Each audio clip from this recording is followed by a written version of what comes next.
ये पहला केस क्या लिया था, टेम्परेचर किस ज्यादा था ना, एक्सोथर्मिक रिएक्शन लिया था। ये तो सभी को पता है एक्सोथर्मिक एंडोथर्मिक क्या होता है। हाँ सर, हीट देता है, हीट लेने का। हम्म।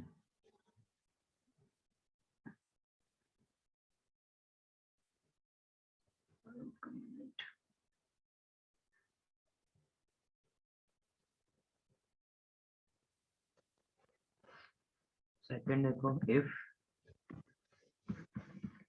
प्रोसेस इज एंडोथर्मिक तो डेल्टा एच क्या हो जाएगा, पॉजिटिव। प्रोसेस इज एंडोथर्मिक तो डेल्टा एच क्या होगा, पॉजिटिव। तो जो आपका इक्वेशन था log k2 by k1 is equal to delta H 2.303 r t2 minus t1 upon t1 into t2। Okay, log k2 by k1 is equal to delta h 2.303 r t2 minus t1 into t। ये था formula या इसी को हाँ मैंने क्या, sir, यही है। 1/t1 minus 1/t2।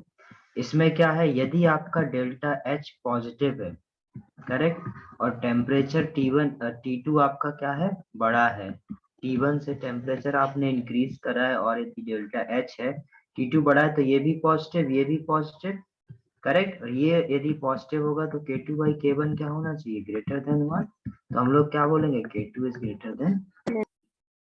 तो उधर क्या आया था, टेम्परेचर बढ़ाने से आपका के कम हुआ था, इधर हम लोग क्या बोल सकते हैं, टेम्परेचर बढ़ाने से के बढ़ेगा यदि एंडोथर्मिक रिएक्शन है, टेम्परेचर बढ़ाने से के कम होगा यदि आपका एक्सोथर्मिक रिएक्शन है। क्लियर सभी को, यस सर।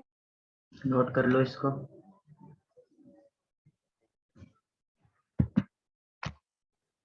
जो अभी ज्वाइन किए हैं, मैं केमिकल इक्विलिब्रियम के आगे कंटिन्यू कर रहा हूँ। केमिकल इक्विलिब्रियम में मैंने आपको ये केस 1 केस 2 केस 1 बता दिया था, केस 2 बता रहा हूँ। केस 1 में डेल्टा एच नेगेटिव लिया था, तो ये वैल्यू नेगेटिव थी, ये पॉजिटिव, तो ओवरऑल वैल्यू नेगेटिव, तो इसलिए K2 क्या था, लेस देन K1 था। जबकि इसमें क्या, ये वैल्यू पॉजिटिव, ये वैल्यू पॉजिटिव, तो पूरा वैल्यू पॉजिटिव, पूरा वैल्यू पॉजिटिव, तो ये ग्रेटर देन 1 होना चाहिए, तो ये ग्रेटर देन 1 से ये आ जाएगा। तो उसमें टेम्परेचर इंक्रीज करने से क्या हुआ था, के कम हुआ था, बट यदि एंडोथर्मिक रिएक्शन है तो आपका क्या होगा, के टेम्परेचर इंक्रीज करने से के इंक्रीज होगा।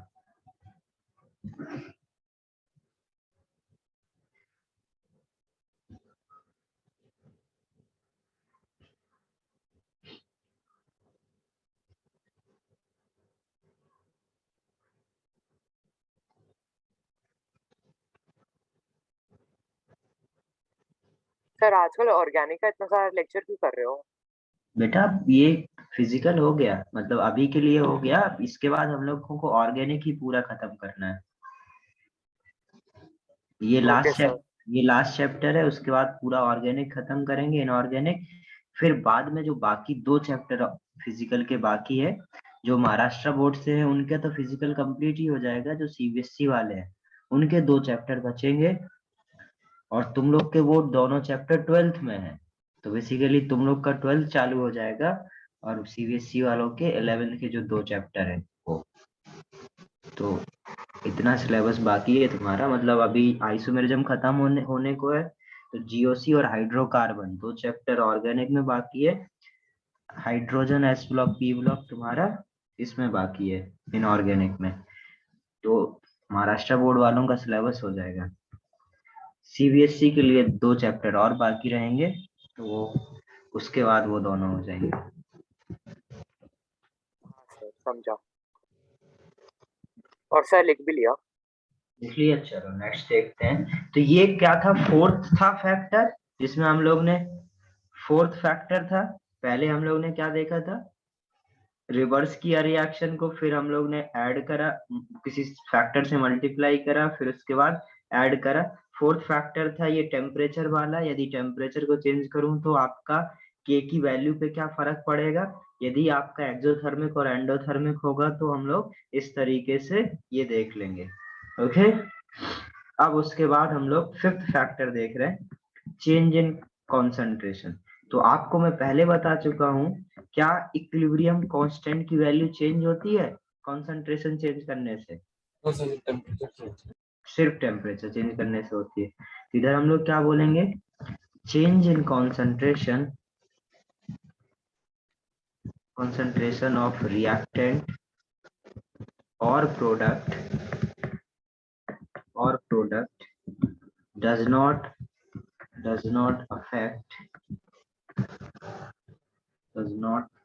affect equilibrium constant. Okay, next factor है एडिशन ऑफ इनर्ट गैस। क्या एडिशन ऑफ इनर्ट गैस से क्या इक्विलिब्रियम चेंज होता है? क्या इक्विलिब्रियम का जो कांस्टेंट की वैल्यू है वो चेंज होगी क्या? नहीं सर। इसमें भी हम लोग क्या लिख लेंगे, it does not affect equilibrium constant.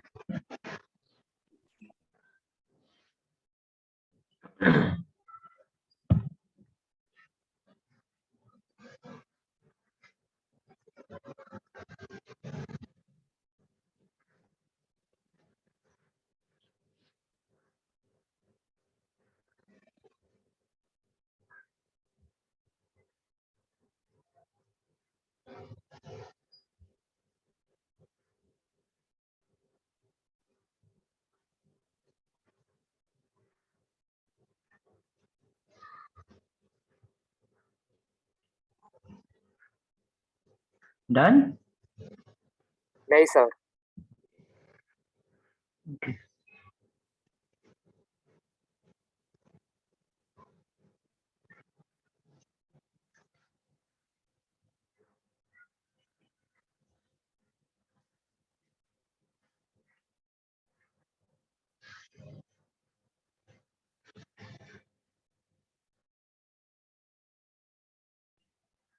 Done sir.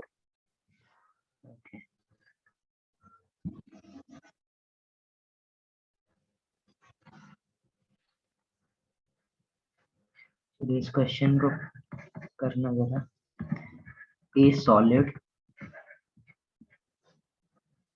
will form 2b gas plus 3c gas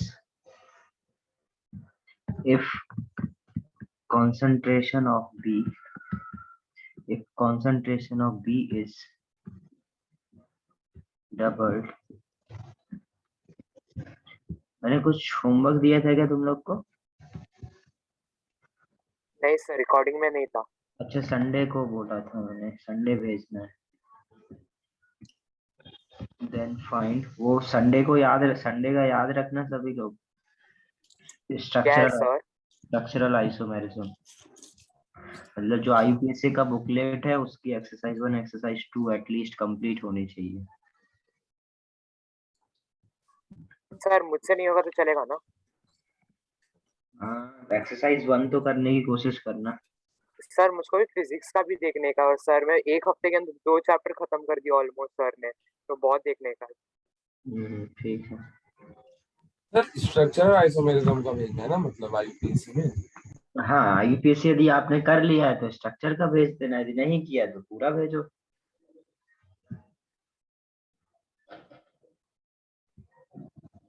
चलो करो।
गलत है सिद्धार्थ।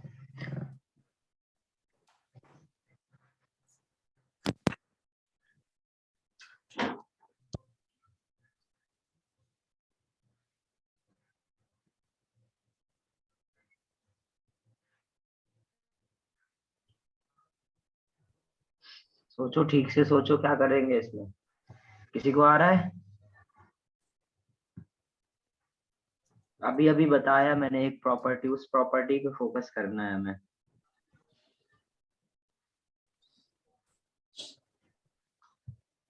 आपको क्या आपको बोला गया, if concentration of B is doubled at equilibrium then find the concentration of C at equilibrium. जब यदि डबल किया तब सी की कॉन्सेंट्रेशन क्या होगी? What up, YouTube? Thanks for coming out. This video is insane. I hope y'all stay until the end.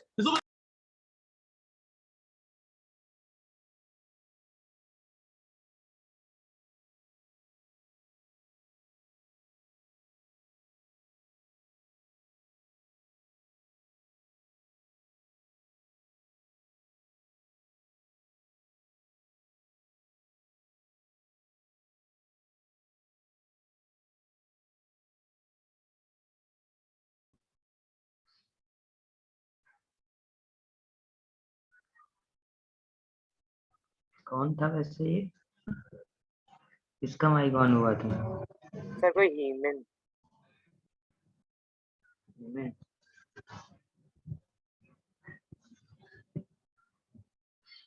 हुआ ये?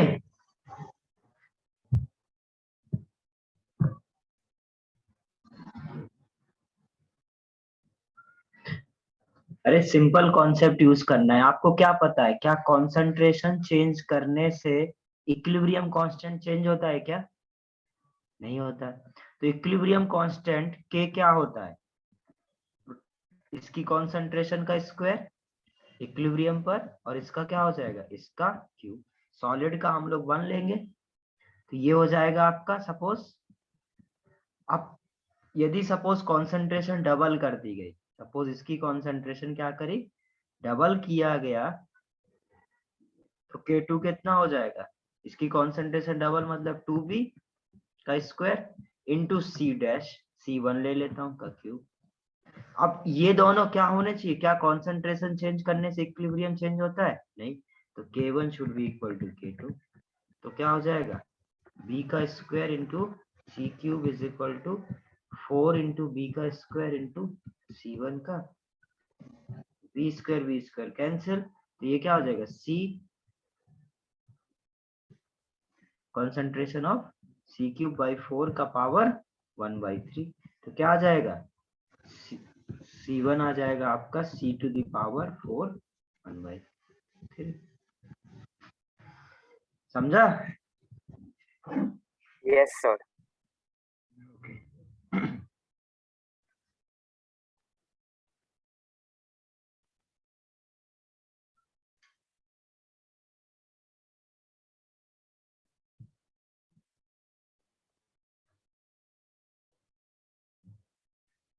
Note कर ले इसको।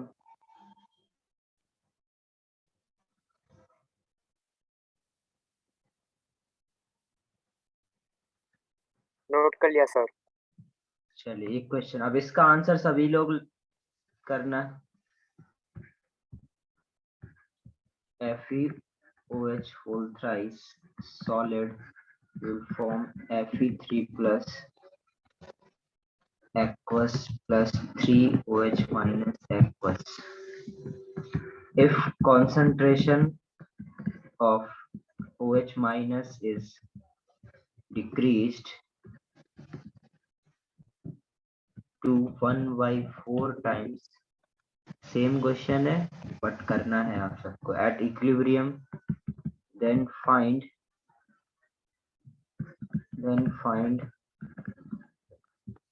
concentration of Fe3 plus is increased by। बोलो जल्दी से आंसर फास्ट करो।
करेक्ट चंद्रेश।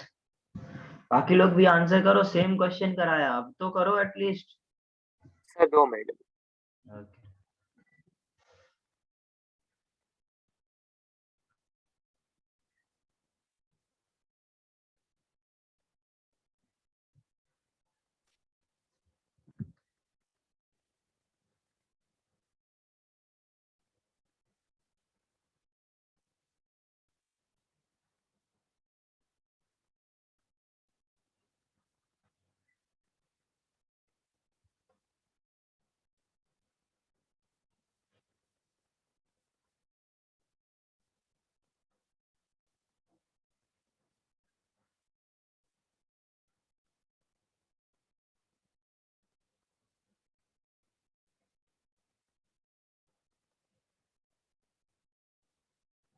करेक्ट सिद्धार्थ। सिद्धार्थ का सही है। बाकी लोग भी करो भाई आंसर फास्ट।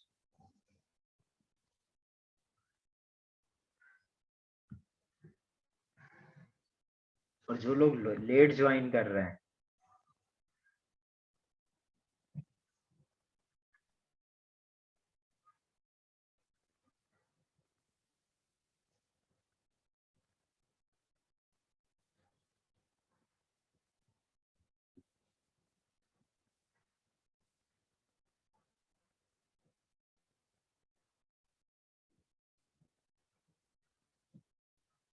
देखो जरा, सेम इसमें करना है आपको।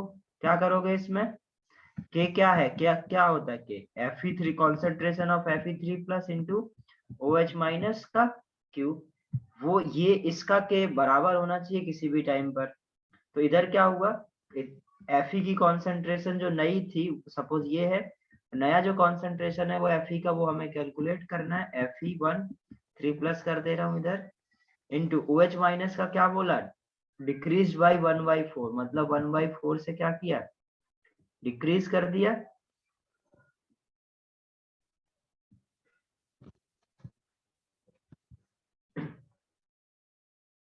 ठीक है, तो ये क्या होना चाहिए, ये इसके बराबर होना चाहिए।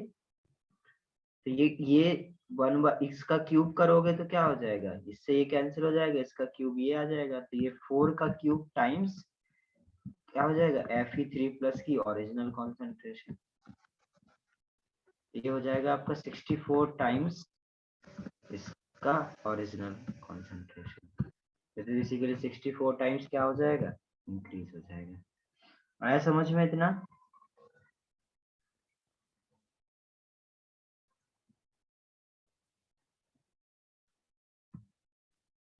ओके, लिख लिया था ना वो? हाँ सर। ये क्वेश्चन करो लास्ट, फिर उसके बाद हम लोग नया कॉन्सेप्ट सीखेंगे। N2 gas plus 3H2 gas will form। Surabhi नहीं समझा? क्या नहीं समझा इसमें? वही करना है बेटा, कंसंट्रेशन चेंज करने से इक्विलिब्रियम कांस्टेंट की वैल्यू चेंज नहीं होती है। वही सेम चीज यूज करेंगे इधर। क्या Fe प्लस, आप क्या के को क्या लिखते हैं, प्रोडक्ट की कॉन्सेंट्रेशन इनटू जितने भी प्रोडक्ट हो। आप रिएक्टेंट, रिएक्टेंट इसलिए नहीं लिखा क्योंकि ये सॉलिड है, ये एक्वस है, तो इधर लिख देंगे। इसका एक्टिव मास क्या हो जाता है 1, इसलिए मैं 1 को लिखना जरूरी नहीं समझते। तो सर ये इसको के की वैल्यू ऐसे लिख लेंगे, के हर टाइम आपका बराबर होना चाहिए।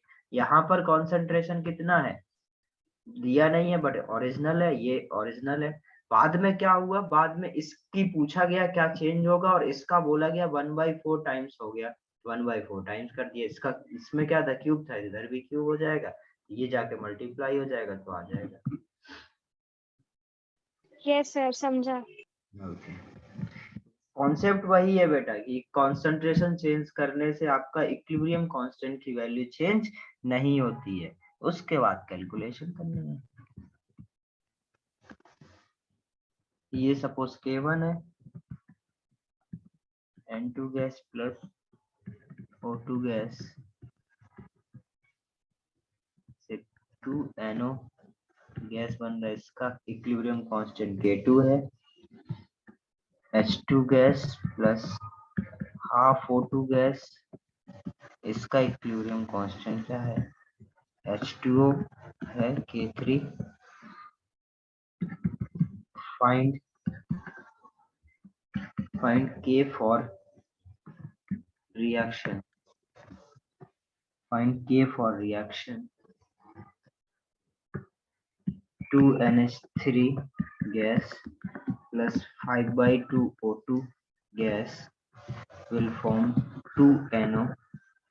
अभी मैं जो क्वेश्चंस आप लोगों को करा रहा था ABC में, ABC फिर D से A बना, उस रिजल्टेंट इक्वेशन पूछ रहा था, उसका आपसे के इक्विलिब्रियम पूछ रहा था। अब आपको कुछ जो क्वेश्चन इस तरीके से कुछ पूछा जाएगा, अब आपसे क्या कुछ इस तरीके से इक्विलिब्रियम कांस्टेंट निकालना होगा। करो इसको फास्ट।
क्लास से पहले रिवाइज किया करो, हमेशा रिवाइज नहीं करके आओगे तो ये नहीं कर पाओगे।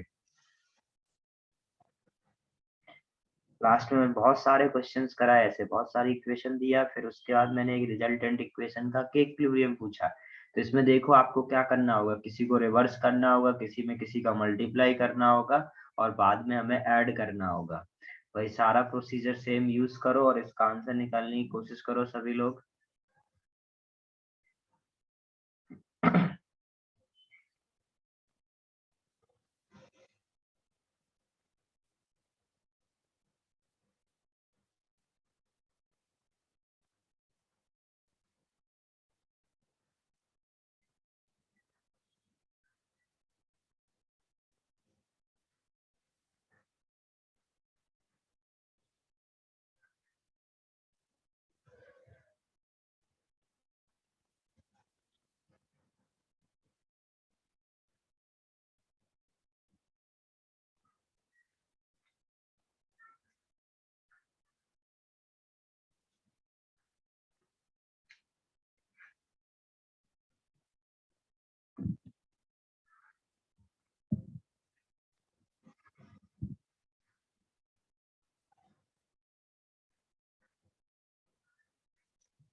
आ रहा है किसी का?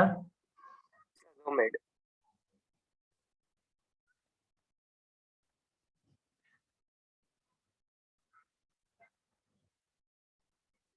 सर, आंसर कैसे करने का? सीधा वैल्यू में चाहिए या तो फिर मैं आपको एक इक्वेशन दे दूं? वैसे K1 K2 K3 में ही तो आंसर चाहिए। सही है चंद्रेश तुम्हारा।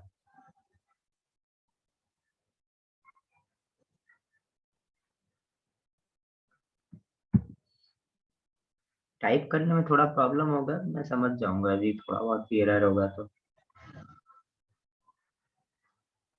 ऐसे ज्यादा कोई प्रॉब्लम होगा नहीं।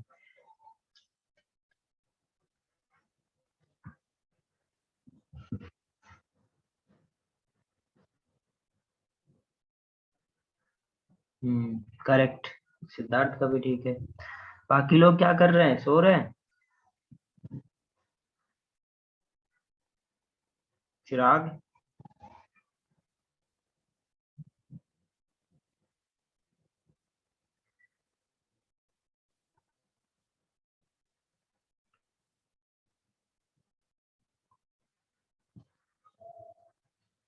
Correct Shreya, very good.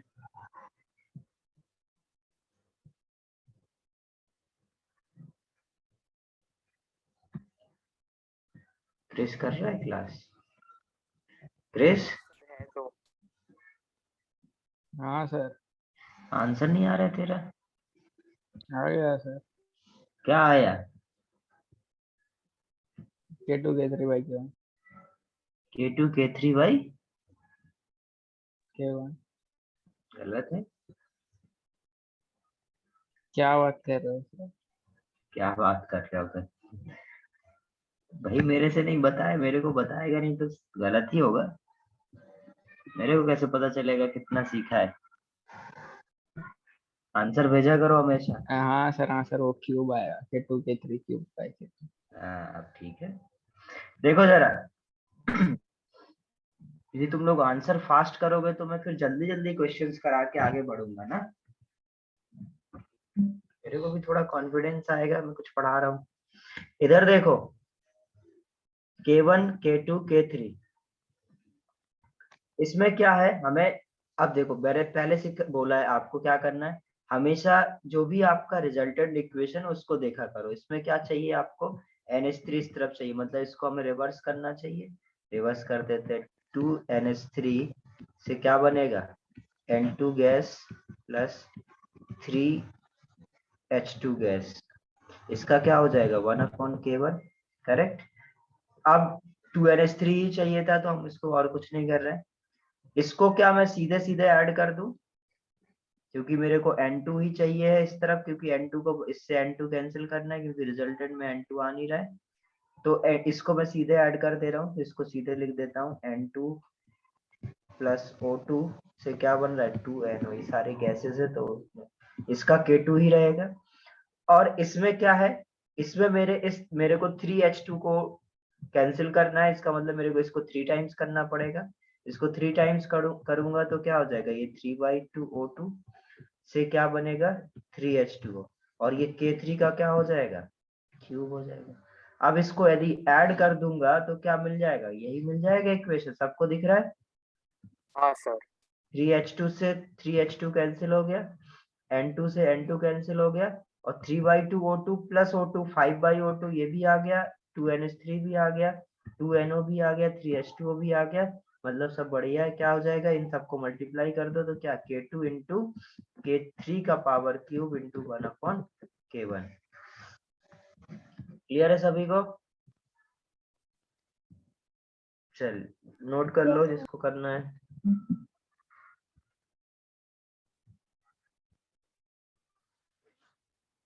तो इसी तरीके से मैंने बहुत सारे क्वेश्चंस करा दिए इस पर। अब ऐसा क्वेश्चन आप लोगों से गलत नहीं होना चाहिए। नेक्स्ट हेडिंग डालो, डिग्री ऑफ डिसोसिएशन।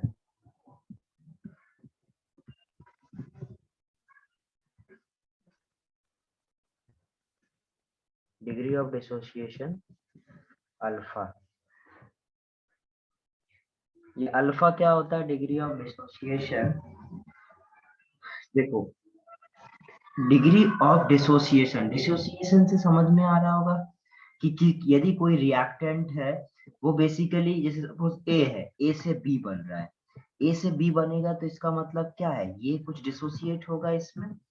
तो ये जो डिग्री ऑफ डिसोसिएशन है, कि ये इसको हम लोग डिफाइन करते हैं टोटल में कितना फ्रैक्शन आपका क्या हुआ, डिसोसिएट हुआ ए।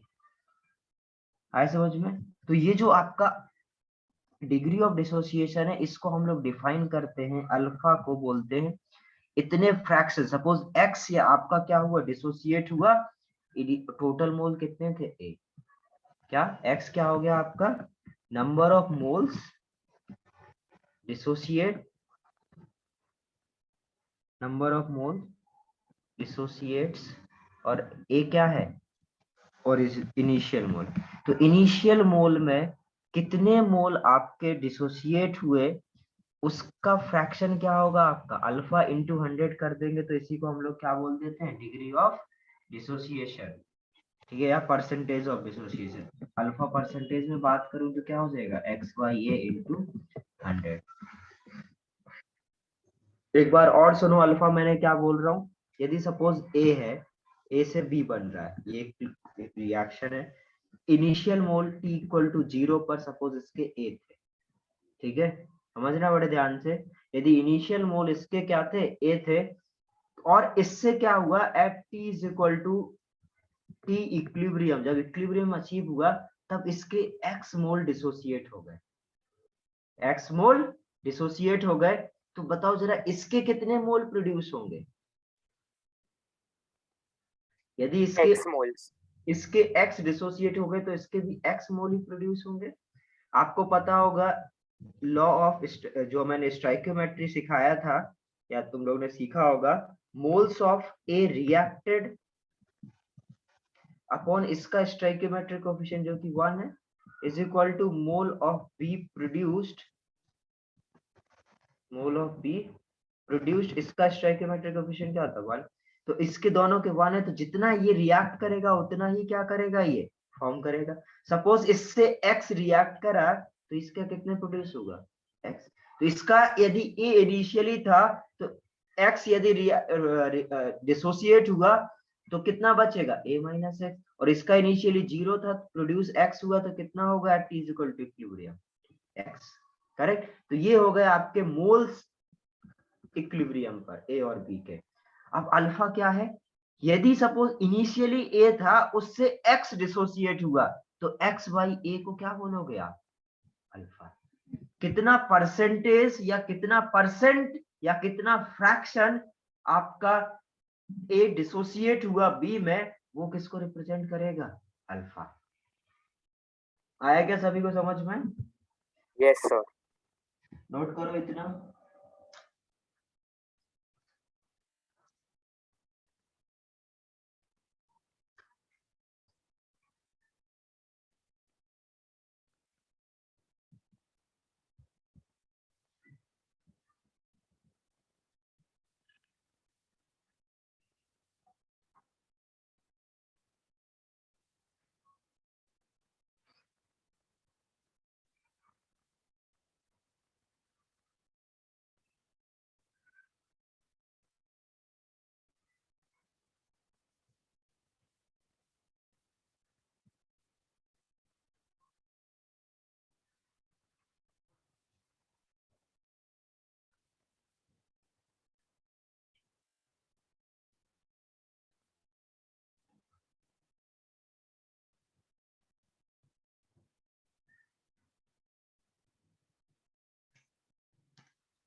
Done sir.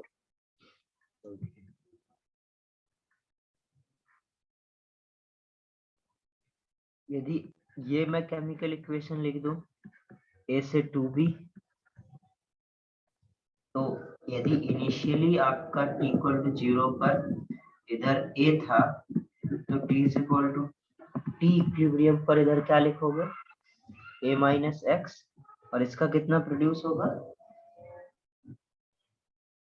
2x हो जाएगा डबल, फिर से वही mole of a reacted upon इसका stoichiometric coefficient 1, mole of a reacted upon this, इसके सपोज x रिएक्ट करा तो इसका कितना रिएक्ट करेगा, इस b का कितना प्रोड्यूस करेगा moles of b divided by 2, इसका स्टोइकियोमेट्रिक कोएफिशिएंट, तो b कितना आ जाएगा 2x। तो ये लिख लोगे, क्योंकि आपको पता है जो आपको Kc लिखना होगा तो आप क्या लिखोगे इसकी कॉन्सेंट्रेशन अपॉन इसकी कॉन्सेंट्रेशन का स्क्वायर अपॉन इसका कॉन्सेंट्रेशन। तो आपको ये तो पता होना चाहिए, और इक्विलिब्रियम पर ही इक्विलिब्रियम क्या होगा इक्विलिब्रियम पर कॉन्सेंट्रेशन। तो आपको यदि इक्विलिब्रियम पर कॉन्सेंट्रेशन लिखना नहीं आएगा तो आप के इक्विलिब्रियम नहीं लिख सकते, तो आपको पता चल गया इक्विलिब्रियम पर इसकी कॉन्सेंट्रेशन कितनी है यदि इससे X डिसोसिएट हुआ तो। ओके, यदि कोई केमिकल इक्वेशन इस तरीके से है, 2A से B बन रहा है, इसकी इनिशियली क्या है, इसका इनिशियल कितना A है, और इससे बोला गया है, आपको दिया गया इक्विलिब्रियम पर कि इससे X क्या हो रहा है, डिसोसिएट हो रहा है। तो बताओ इक्विलिब्रियम पर B की कितनी फॉर्म होगी, x/2। जस्ट सिंपल क्या हो जाएगा, x/2। तो आ रहा है सभी को समझ में, इस तरीके से हम लोग बोलेंगे। यदि केमिकल इक्वेशन इधर से कुछ ये है, A से 2B + 3C है, यदि t = 0 पर ये A दे रखा है, t = t इक्विलिब्रियम पर, ठीक है, क्या हुआ, इससे x कम हुआ, तो इक्विलिब्रियम पर इसकी और इसकी कॉन्सेंट्रेशन कितनी प्रोड्यूस होगी बताओ। जस्ट देखो, जो ये इधर प्रोडक्ट में जो मल्टीप्लाई होता है उससे जस्ट सिंपल क्या कर दिया, 2x और 3x मल्टीप्लाई कर दिया। ओके, क्लियर है? Yes sir. इतना नोट करो।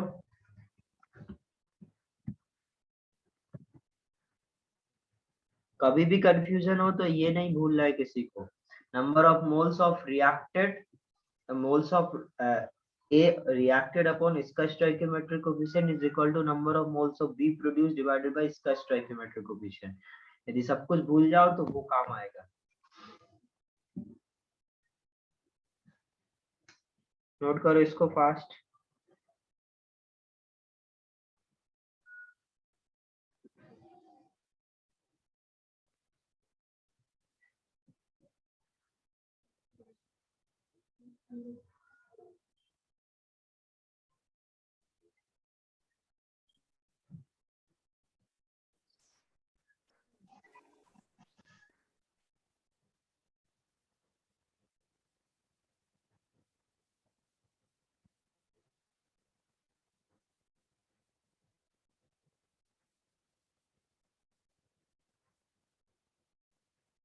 Done sir.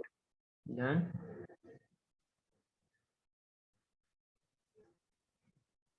श्रेया कहाँ से रिपीट, कब कब डिस्कनेक्ट हुई आप?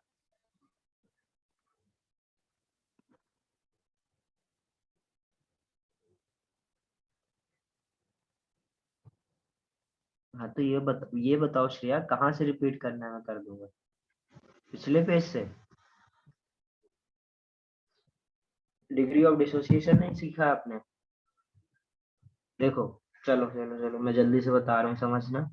डिग्री ऑफ डिसोसिएशन क्या होता है, एक बार सभी लोग समझ लो, इसको समझ में नहीं आया हो। डिग्री ऑफ डिसोसिएशन क्या है, यदि सपोज ए है, ए बी में डिसोसिएट होगा, ए से बी फॉर्मेशन होगा, तो सपोज ए से एक्स मोल, ए मोल से क्या हुआ, एक्स मोल डिसोसिएट हुआ। यदि ए से एक्स मोल डिसोसिएट हुआ तो इसके कितने फॉर्म होंगे, एक्स, क्योंकि आपको पता है according to the stoichiometric law, moles of A reacted upon 1 is equal to इसका स्टोइकियोमेट्रिक कोएफिशिएंट 1 है, जो कि मोल्स ऑफ बी प्रोड्यूस इसका स्टोइकियोमेट्रिक कोएफिशिएंट जो 1 है। तो जितने इसके मोल रिएक्ट करेंगे उतने ही मोल इसके क्या होंगे, प्रोड्यूस होंगे। तो यदि इससे x रिएक्ट कर, इसके यदि x रिएक्ट करे तो इसके x प्रोड्यूस होंगे। तो ये जो डिग्री ऑफ डिसोसिएशन अल्फा है, ये क्या होता है, इनिशियली जितने मोल प्रेजेंट है उससे कितने मोल आपके डिसोसिएट हुए, उसका जो फ्रैक्शन होगा, जो x/a, इनका जो रेशियो है, उसको आप क्या बोलते हो, अल्फा, डिग्री ऑफ डिसोसिएशन। और परसेंटेज में बोलोगे तो क्या हो जाएगा, x/a × 100। तो ये हो गया आपका डिग्री ऑफ डिसोसिएशन। अब बस उसी को मैंने लिखने का तरीका सिखाया। यदि इसको a से x मोल डिसोसिएट हुए तो क्या बनेगा, ये इसके डबल मोल बनेंगे, क्योंकि mole of A reacted upon 1 is equal to mole of B produce upon 2। इसके यदि x रिएक्ट करे तो ये मल्टीप्लाई होगा तो 2x होगा, तो इसके कितने मोल प्रोड्यूस हुए, 2x। करेक्ट। वैसे ही यदि इसके x करे, इसके यदि x रिएक्ट करेंगे तो इसके कितने प्रोड्यूस होंगे, x/2। तो यदि इसकी जो रिएक्टेंट में जो मल्टीप्लाई होता है उससे हमेशा डिवाइड कर दिया करो, और जो प्रोडक्ट में जो मल्टीप्लाई होता है उससे हमेशा मल्टीप्लाई कर दिया करो। तो इससे यदि x रिएक्ट करेंगे इसके, तो इसके क्या होगा, 2x और 3x फॉर्म हो गए। इसका क्या करो, आप स्क्रीनशॉट ले लो। इसके आगे हम लोग समझते हैं। अब यदि सपोज आपके पास ऐसा कुछ आ जाए, इसको करने की कोशिश करो। यदि a+3b है, या इससे पहले काम करो 2a से 3b, जितने भी टाइप की रिएक्शंस पॉसिबल है वो सारा मैं आपसे अभी करवा ले रहा हूँ। यदि इसका initially t is equal to 0 पर a था, तो t is equal to t equilibrium पर इससे सपोज x डिसोसिएट हुए, तो इसके कितने प्रोड्यूस होंगे? मैंने क्या बोला? 3x/2। करेक्ट। इसका जो इस पे हुआ कर प्रोडक्ट का, उसको मल्टीप्लाई कर दो, जो रिएक्टेंट है उससे डिवाइड कर दो, कितना होगा? 3x/2। इसका क्या हो जाएगा? x/2। अरे तो ये इस तरीके से हम लोग इनके इक्विलिब्रियम पर मोल पता कर लिए। देखो ये हमें लिखना आना चाहिए, क्योंकि आपको पता है जो Kc होता है वो क्या होता है, मैं पहले बता चुका हूँ, प्रोडक्ट का concentration at equilibrium upon reactant का। तो आपको इक्विलिब्रियम पर प्रोडक्ट का और रिएक्टेंट का मोल्स पता होंगे, तभी तो आप उनका कॉन्सेंट्रेशन लिख पाएंगे। करेक्ट। तो जो काम हम लोग मोल्स में कर रहे हैं वही काम हम लोग वॉल्यूम में कर सकते हैं, वही काम हम लोग प्रेशर में कर सकते हैं। क्योंकि यदि सारी गैसें, तो पीवी इज इक्वल टू क्या है? एनआरटी। जो काम यदि वॉल्यूम कांस्टेंट है, तो जो काम हम लोग क्या कर रहे हैं मोल्स में कर रहे हैं कि इससे एक्स रिएक्ट करा तो इसके इतने और इसके इतने प्रोड्यूस होंगे, वही सेम काम हम लोग प्रेशर में भी बोल सकते हैं कि यदि इससे एक्स रिड्यूस हुआ तो इसका कितना होगा? इसका 3x/2 प्रेशर होगा और इसका x/2 प्रेशर होगा। तो जो काम हम लोग इधर मोल्स में कर रहे हैं वही काम हम लोग प्रेशर और वॉल्यूम में भी कर सकते हैं, कॉन्सेंट्रेशन में भी कर सकते हैं। ये बात आई सबको समझ में? Yes sir. अब यदि आपके पास कुछ ऐसा क्वेश्चन है, ये डिफरेंट टाइप है थोड़ा, ये जो भी फोर्थ टाइप था शायद, ये फिफ्थ क्या है? a+3b से यदि आपका 2c फॉर्म हो रहा है, ठीक है, a+3b से सपोज 2b फॉर्म हो रहा है। अभी तक हम लोग एक रिएक्टेंट और एक से ज्यादा प्रोडक्ट ले रहे थे, बट अभी आपके पास क्या, एक से ज्यादा रिएक्टेंट है। तो आपको पता होना चाहिए कि बेटा इन दोनों में से किसके रिस्पेक्ट में आप देख रहे हो। सपोज मैं पहले विथ रिस्पेक्ट टू ए देखूं, तो यदि सपोज इससे इसकी initially at t is equal to 0 a था, और t is equal to t equilibrium, suppose इसका a से कुछ x डिसोसिएट हुआ, करेक्ट। यदि इससे x डिसोसिएट होगा और इसका सपोज स्टार्टिंग में b है, तो बताओ जरा इससे कितना डिसोसिएट होगा? यदि इसका x रिएक्ट करेगा तो इसका कितना रिएक्ट करेगा?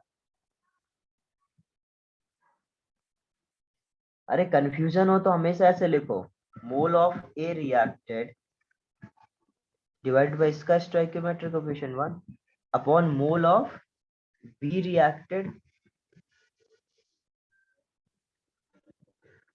अपॉन इसका स्टोइकियोमेट्रिक। यदि इसके x रिएक्ट करे तो इसके कितने करेंगे? 3x। तो इससे यदि x कम हुआ तो इधर मैं क्या बोल सकता हूँ? b - 3x। और इसके कितने प्रोड्यूस होंगे? इधर इक्वल टू लिख सकते हैं mole of c produce divided by इसका स्टोइकियोमेट्रिक। यदि इसके x रिएक्ट करे तो इसके कितने प्रोड्यूस होंगे? 2x। करेक्ट। आगे समझ में सभी को? तो सिंपल हम लोग क्या बोल सकते हैं, यदि विथ रिस्पेक्ट टू a देखें तो यदि इसके x रिएक्ट करे तो इसके 3x और इसके 2x रिएक्ट करें। अब यदि मैं विथ रिस्पेक्ट टू b देखूं, तो यदि सपोज इसका a था, इसका b, और इससे सपोज आपका क्या हुआ, इससे सपोज इसके y कम हुए, इसके y कम हुए, तो इसके कितने रिएक्ट करेंगे? y/3। y/3 और इसके कितने फॉर्म होंगे? इसके कितने फॉर्म होंगे? प्रोडक्ट से मल्टीप्लाई 2/3y। और इससे डिवाइड, क्या हो जाएगा? 2y/3। आगे समझ में? ये लॉ है स्टोइकियोमेट्रिक लॉ, ये सभी ने सीखा होगा आप सबने। जिन VV2 वालों को तो मैंने पढ़ाया है, तो उनको तो मैं सिखाया ही हूँ। VV1 वाले तुम लोग ने भी सीखा होगा।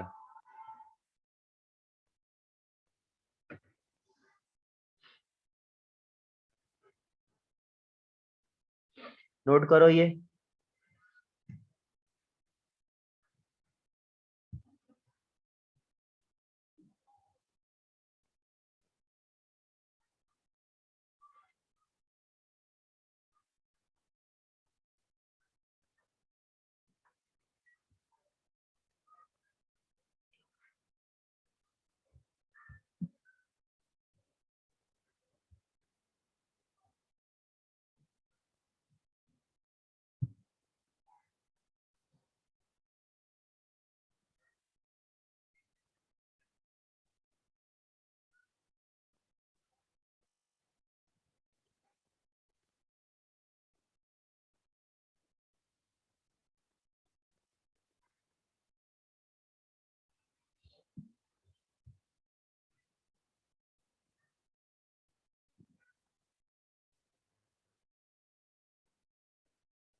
डन।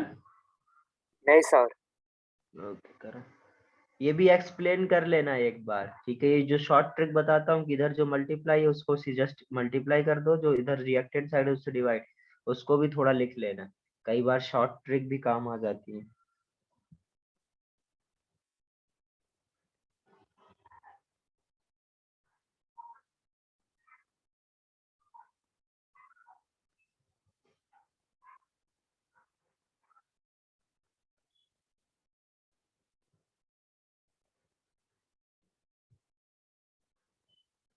Done sir.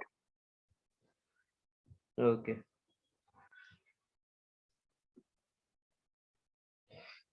चलिए आप क्वेश्चन करते हैं दो चार।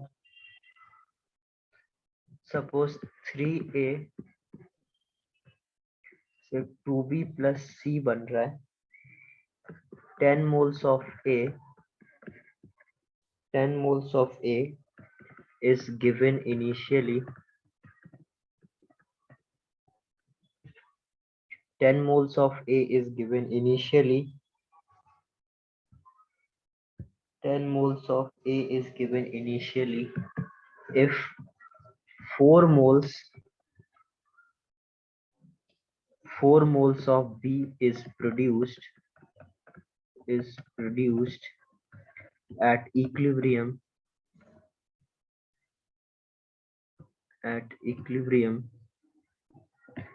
then find first part DOD, degree of dissociation, and total moles at equilibrium. करिए जरा इसको।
करेक्ट। चंद्रेश का ठीक है। सुरभि बेटा तुम ठीक करो।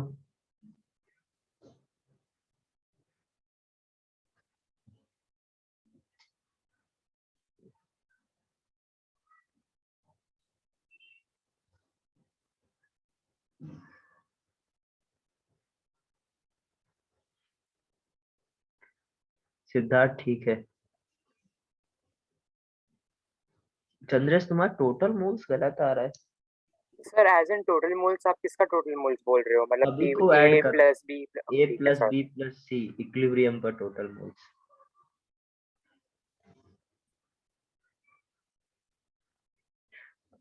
ये 10 लिखा हुआ है सर बस प्रोडक्ट के साइड पे ना? है ना, सबका रिएक्टेंट भी जो बचेगा, यदि बच रहा है तो। अच्छा 16 लेके किया तो फिर तो ठीक है तुम्हारा सुरभि। ये 10 था, 16 जिसने किया उसका अलग आंसर आएगा।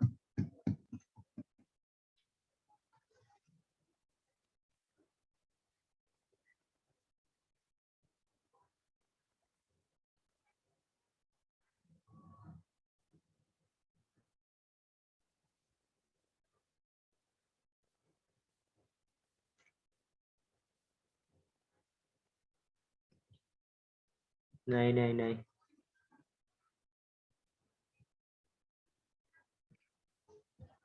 देखो जरा मैं बता रहा हूँ, करते हैं। क्या दे रखा है?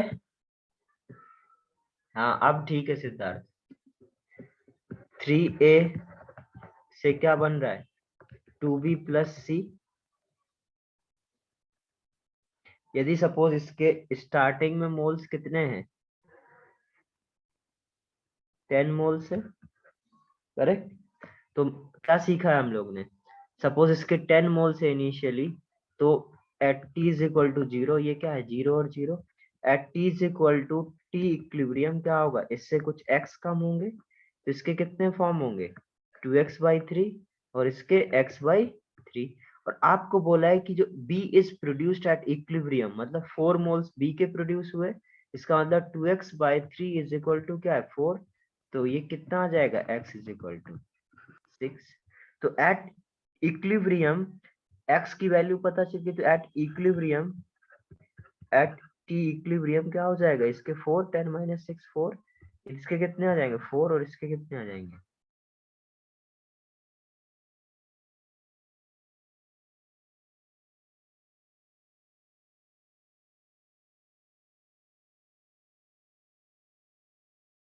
टू 6/10 3/5। तो ये हो गया आपका अल्फा, और आपको टोटल मोल्स एट इक्विलिब्रियम निकालना है, तो वो क्या हो जाएगा 4 + 4 + 2, this is equal to 10। Sir आगे ये कांस्टेंट ही रहेगा ना वैसा? क्या टोटल मोल्स? टोटल मोल्स, हाँ। हाँ कांस्टेंट ही रहेगा, बट फॉर्म चेंज हो जाता है तो मास चेंज हो जाता है, मास चेंज हो जाता है तो मोल चेंज हो जाते हैं, तो ऐसे मत बोलो कभी कांस्टेंट रहेगा, ठीक है? बट सर यहाँ पर रिएक्शन में से कोई भी ऐसा लेफ्ट ओवर मतलब कि रिलीज नहीं हो रहा है, ऐसा गैस एयर पे चला गया, पर लेकिन रिलीज नहीं हो रहा है, बट देखो हमें पता है मास कंजर्व होता है, जितना मास लिया ठीक है, लेकिन हमने ऐसे कभी नहीं बोला कि मोल कंजर्व होता है। एक्चुअली मोल कंजर्व नहीं होता, मास कंजर्व होता है, और मास से बेटा मोल जब में चेंज करते हैं तो इधर लकीली ऐसा हो रहा है, बट ऐसा कोई जरूरी नहीं है कि मोल हमेशा बराबर ही आएंगे। Okay, okay sir. अभी हम अगला क्वेश्चन करेंगे, उसमें अलग आ जाएगा। डन है, ये सभी को समझ में आया? Yes sir. चलिए सिमिलर क्वेश्चन मैं नेक्स्ट दे रहा हूँ, उसका आंसर आना चाहिए सभी का, फास्ट आंसर करना है सभी को।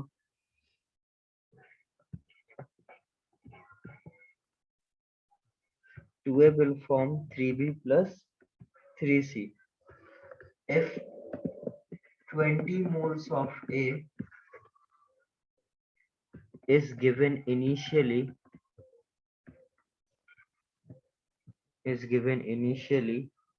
and degree of dissociation and DOD is 0.4, then find first part total moles at equilibrium, second part number of moles of B and C formed। Similar question है, इसको करो fast. B and C formed at equilibrium।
Siddharth का ठीक है।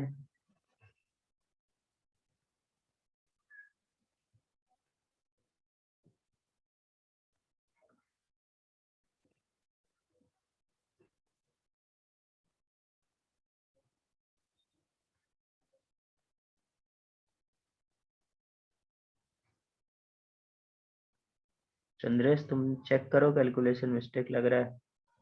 सुरभि बेटा check करो।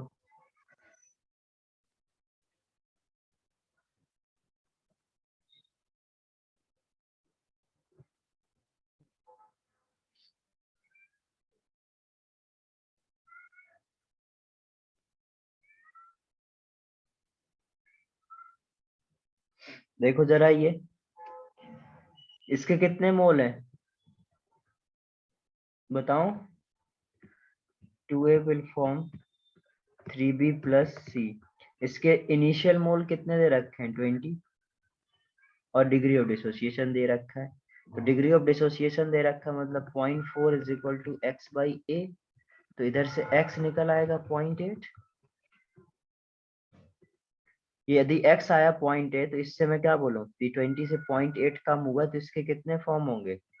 3 into 0.8/2 और इसके 0.8/2। तो इसके कितना आ गया ये?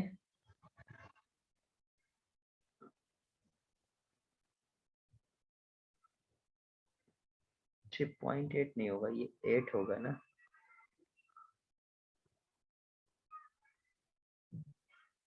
ये मल्टीप्लाई करोगे तो 8 आएगा ना। इससे 8 कम हाँ हुए सर तो 8 है। इससे क्या होगा? 3/8/2 और इसके 8/2। तो इसका कितना बचा? 12। इसका कितना है? 4। इसका कितना है? 4। बस क्या पूछा? टोटल मोल्स एट इक्विलिब्रियम, तो कितना आ जाएगा? 12 + 12 + 4 28। और इसको बी और सी के आपको पता चल गया कितना? 12 एंड 4। आ गया क्या समझ में सभी को? Yes, sir. ओके, नोट करो इसको।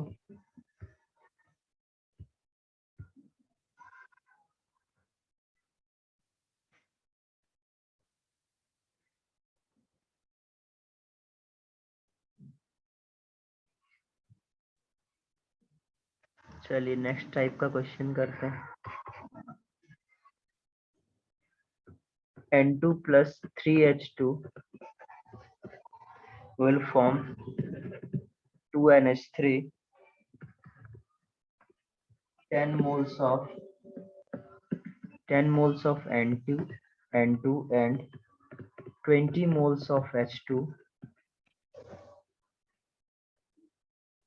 is taken initially in a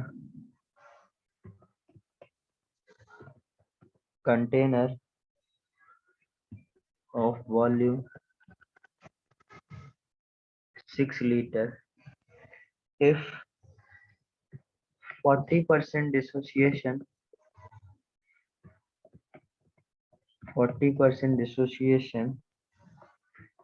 dissociation of N2 takes place,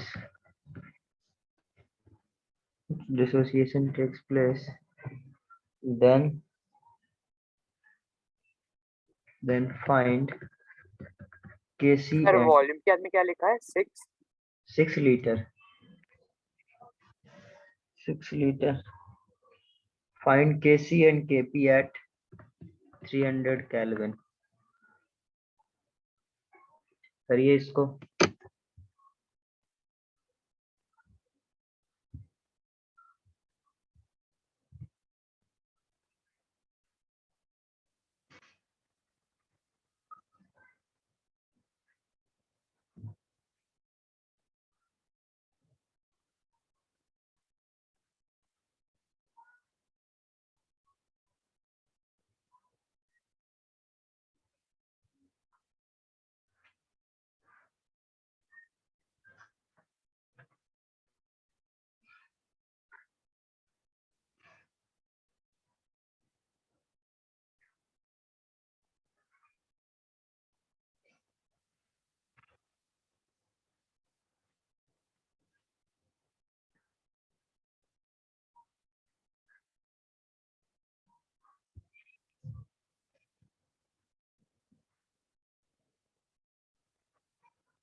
sir यहाँ पर सबका अलग से P is equal to CRT वाला फॉर्मूला यूज करके निकालने का सबका कॉन्सेंट्रेशन।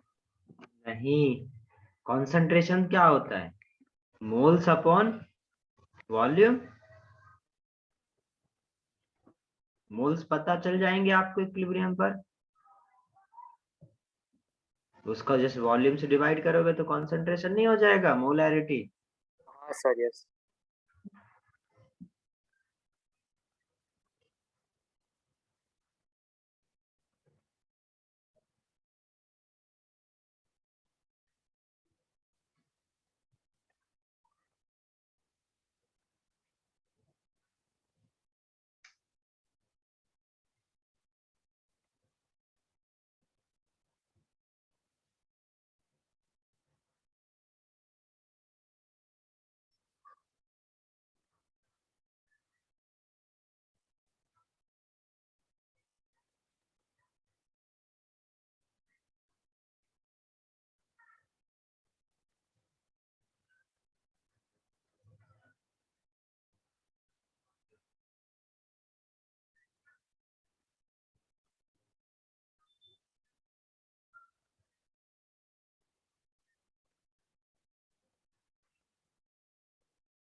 हो रहा है क्या, बताऊं मैं? 2 मिनट सर। करो।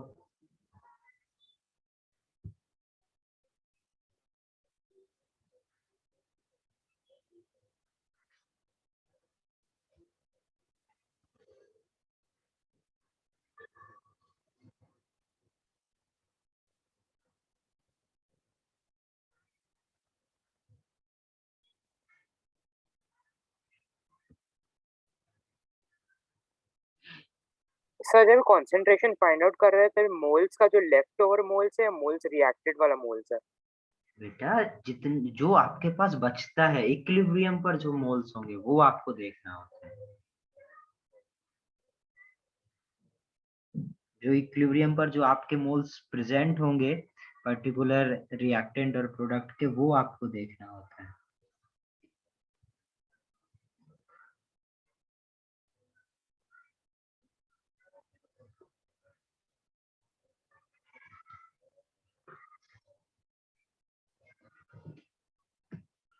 चंद्रेश तुम्हारा ठीक तो नहीं आया आंसर।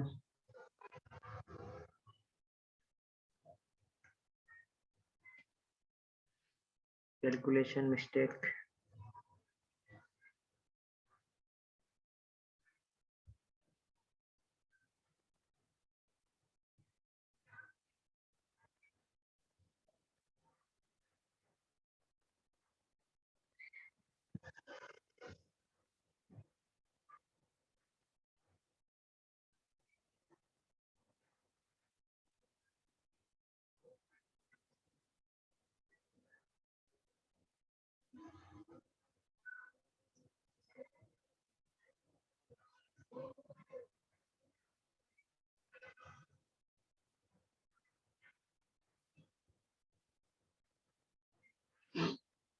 बताऊं?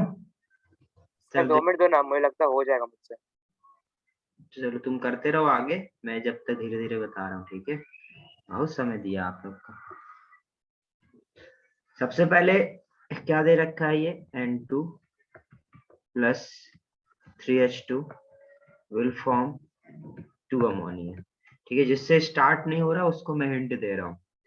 N2 प्लस 3H2 से क्या हो रहा है, 2 अमोनिया यदि फॉर्म हो रहा है। आपको इनिशियल देखो, सबसे पहले क्वेश्चन बड़े ध्यान से पढ़ो। 10 moles of N2 and 20 moles of H2 is taken initially, मतलब इसके 10 दे रखे हैं, इसके 20 दे रखे हैं, in a container of volume 6 litre. तो volume is equal to 6 litre दे रखा है। ठीक है, एक मिनट।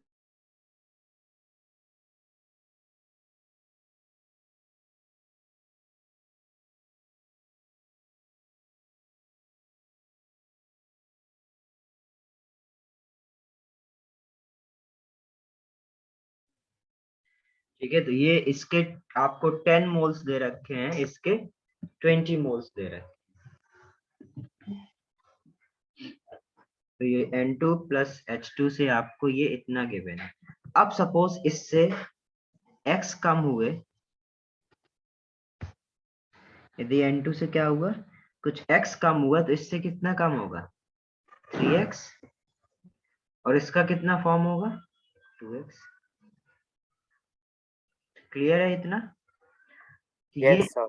ये आपको, अब ये मैंने सीधे डायरेक्ट लिख दिया at t is equal to T equilibrium पर, और आपको x का वैल्यू कितना गिवन है,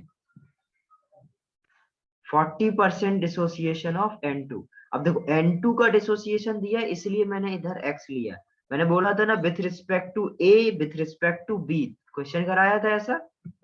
Yes, sir. यदि इधर क्या लिखा, 40% डिसोसिएशन ऑफ N2, इसका मतलब क्या है, इसके रिस्पेक्ट में दे रखा है, इसलिए मैंने x इससे सब्ट्रैक्ट करा। तो अल्फा कितना होगा एक्चुअली में, x अपॉन a, और अल्फा इंटू 100 ये आप परसेंटेज में गिवन था। तो alpha 40 is equal to x by a into 100, a कितना है 10, तो x इज इक्वल टू कितना आ गया 4। तो अभी हमने क्या पता चला कि x इज इक्वल टू 4 है, तो at t is equal to t equilibrium, इसके कितने मोल्स होंगे 6, इसके कितने होंगे 12। 8, बचेंगे तो 8 ना बेटा। Yes, sir. 8. सर सॉरी 12 बचेंगे सर। हाँ, 12 बचेंगे नहीं, 12 रिएक्ट करेंगे, 8 बचेंगे। ओके, ये हो गया। अब इसका कॉन्सेंट्रेशन क्या हो जाएगा, 6/6, 8/6 मोल्स बाय वॉल्यूम क्या होगा कॉन्सेंट्रेशन, 8/6। क्लियर है ये कॉन्सेंट्रेशन। अब मैं इसको हटा देता हूं। Kc इज इक्वल टू क्या होता है, कॉन्सेंट्रेशन ऑफ अमोनिया का square divided by concentration of N2 and concentration of H2 whole cube.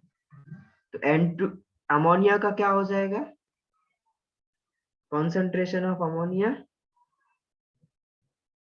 8/6 मतलब 4/3 का होल क्यूब डिवाइडेड बाय इसका कितना है, सर स्क्वायर आएगा। हाँ सॉरी स्क्वायर, इधर 4/3 क्यूब और इधर कितना हो जाएगा 4/3 क्यूब। 1। तो आंसर कितना आ गया 3/4। 3/4। तो अब ये केसी निकल के आ गया सभी का।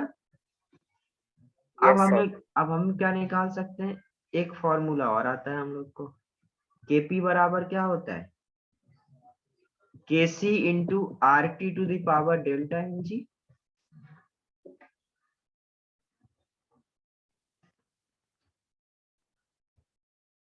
करेक्ट। तो केपी इज इक्वल टू क्या आ जाएगा, केसी कितना दे रखा है 3/4 इंटू आर कितना होता है 1/12 इंटू टेम्परेचर कितना है 300 केल्विन। 300 केल्विन, और डेल्टा एन जी कितना होगा 2 - 4 - 2। ये क्या हो गया आपका केपी। आ गया क्या समझ, yes Yes, sir. sir. Note करो इसको।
सर के का वैल्यू 1.2 इंटू 10⁻³ आ रहा है।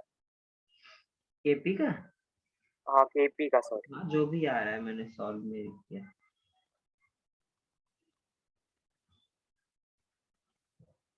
यानी ये लिख लिया सभी ने?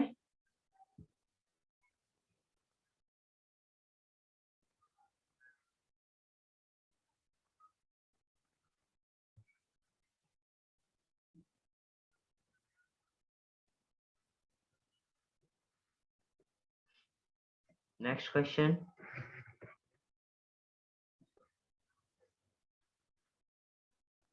C solid plus half O2 gas are at equilibrium with CO gas.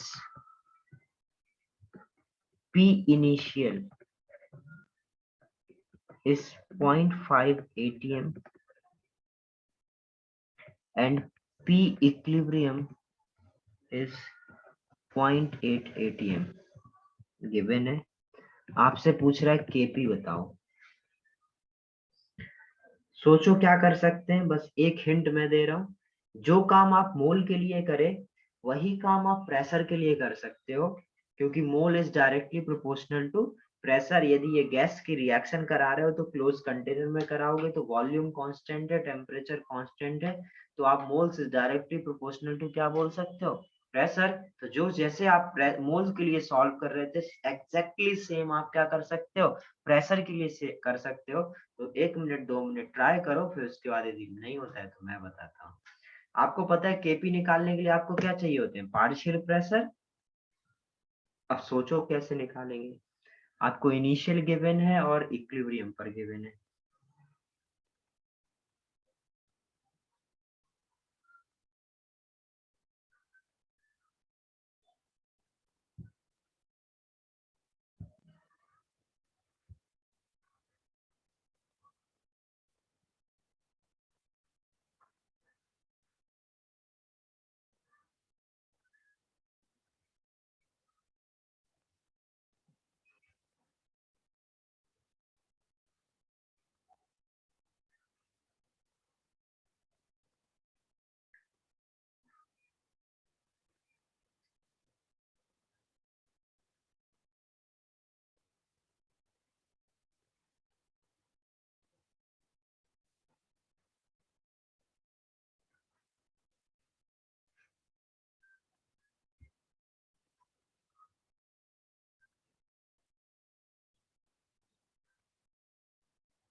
हो रहा है क्या? देखो मैं बताता हूँ क्या करना है इसमें। अच्छा ये सोचो बेटा, इनिशियल जो प्रेशर दिया, इनिशियली ये तो होगा नहीं, तो इधर ये सॉलिड है, सॉलिड का कुछ प्रेशर होता है क्या? नहीं। नहीं तो जो सर, इनिशियल प्रेशर गिवन है वो किसका गिवन है, O2 का। Just because of O2। तो इधर carbon solid plus half O2 gas से यदि CO बन रहा है, तो जो ये इनिशियल प्रेशर है वो मैं क्या बोलूं, O2 का है, करेक्ट।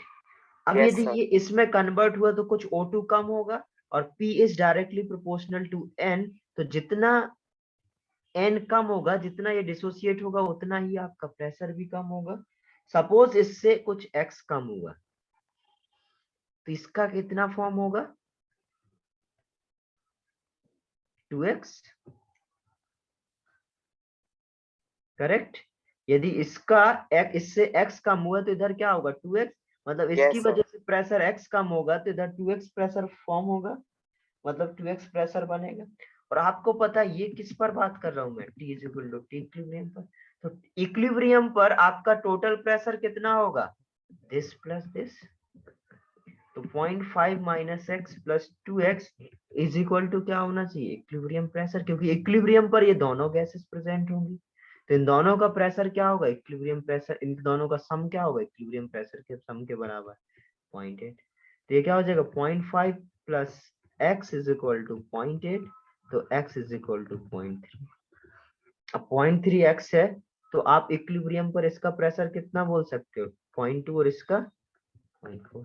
तो क्या अब आपके पास इक्विलिब्रियम पर इन दोनों के पार्शियल प्रेशर हैं, तो आप इधर क्या लगा सकते हो, Kp is equal to partial pressure of CO upon partial pressure of O2 to the power half. Partial pressure of CO कितना है 0.4, पार्शियल प्रेशर ऑफ O2 कितना है 0.2।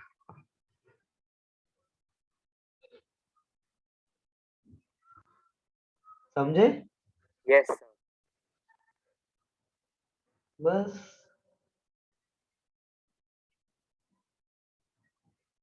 सब ठीक किया मैंने। एक्चुअली में इधर ना 0.3 आया तो इधर 0.6 होगा ना। अब ठीक है सर, नोट करो इसको। तो किस तरीके से अप्रोच करना है वो बहुत जरूरी है।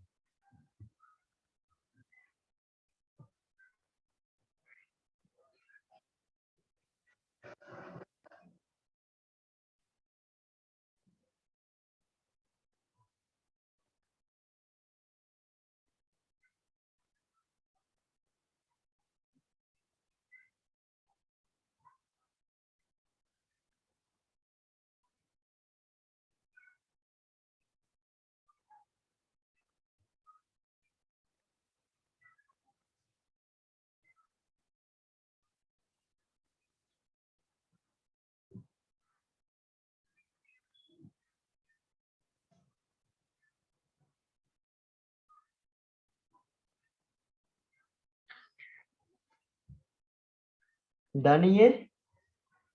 नहीं, sir.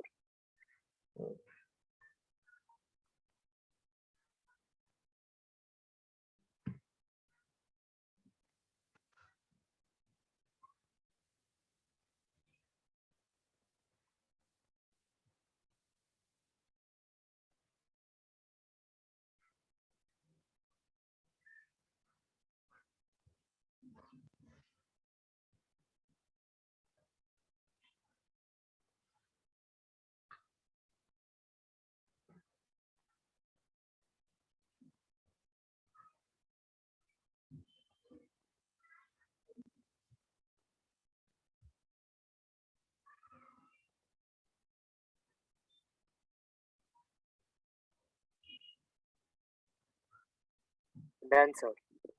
ओके,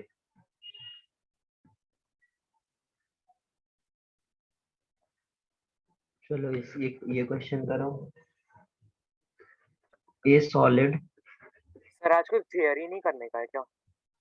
बेटा थ्योरी हो गया इसका, ज्यादा थ्योरी बाकी नहीं है इसमें, हमें क्वेश्चन ही सीखने हैं। ठीक है, ये चैप्टर बहुत छोटा है, नेक्स्ट क्लास में खत्म भी हो जाएगा, तो हमें इसमें क्वेश्चन ही क्वेश्चंस करने होते हैं।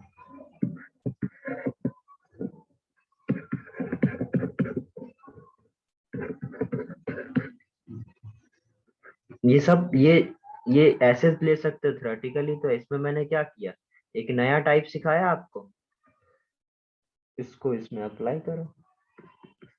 पी इक्विलिब्रियम, Sir, वो 2Q है ना? हाँ क्यू है,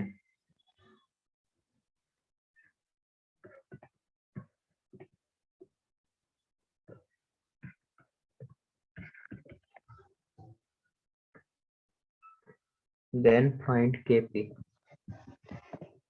नेक्स्ट क्लास ये इस क्लास में कंप्लीट हो जाएगा चैप्टर, फिर उसके बाद हम लोग सारा ऑर्गेनिक ही पढ़ेंगे।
क्या आ रहा है इसका?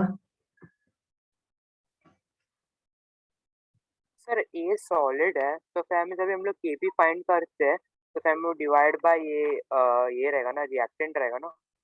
रिएक्टेंट बेटा सॉलिड है तो उसका एक्टिव मास 1 हो जाता है ना, तो एक्टिव मास हम लोग लेंगे नहीं, तो हम लोग जब केपी लिखेंगे तब क्या लिखेंगे, partial pressure of Q square upon partial pressure of C divided by, लिखना चाहोगे तो पी सॉलिड लिखोगे, ए सॉलिड तो उसका एक्टिव मास 1 हो जाता है, तो केपी आप यही लिखो। यस सर, तो फिर हमें 2 मिनट में कैलकुलेट कर देता हम्म,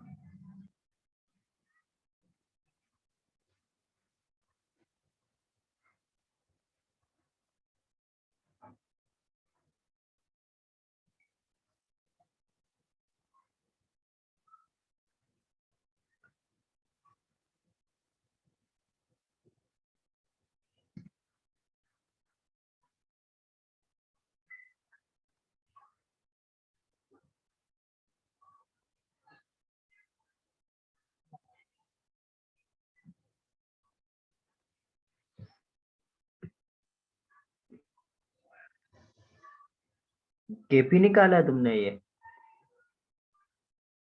हाँ सर। नहीं, नहीं आ रहा है। इधर देखो, यदि ये कुछ डिसोसिएट हुआ होगा, सपोज ये इससे कुछ x डिसोसिएट हुआ, तो इसका कितना फॉर्म होगा 2x, और इसका कितना फॉर्म होगा x, करेक्ट। और ये 2x प्लस x क्या है, इक्विलिब्रियम पर, एक मिनट और दो। तो इक्विलिब्रियम प्रेशर कितना होगा 1.2, तो 3x इज इक्वल टू 1.2, तो x इज इक्वल टू 0.4। अब जाके आपको इक्विलिब्रियम प्रेशर से अब इनके इंडिविजुअल पार्शियल प्रेशर पता चलेंगे ना, इनके हाँ सर।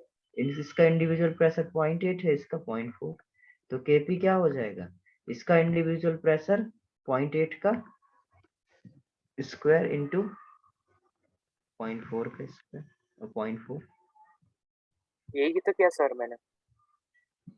यही किया है क्या? Yes sir, 0.8 into 0.8 is equals to 0.64, 0.64 into 0.4 is equals to 0.256। यही आंसर आ रहा है, तो ठीक आ रहा है। मेरे में थोड़ा सा गलत दिया है आंसर लगता है। आया समझ में सभी को? Yes, sir. ओके, चलो लास्ट क्वेश्चन करते हैं, फिर हम लोग कुछ नए कॉन्सेप्ट सीखेंगे। अब ये लास्ट क्वेश्चन सभी को सही करना है।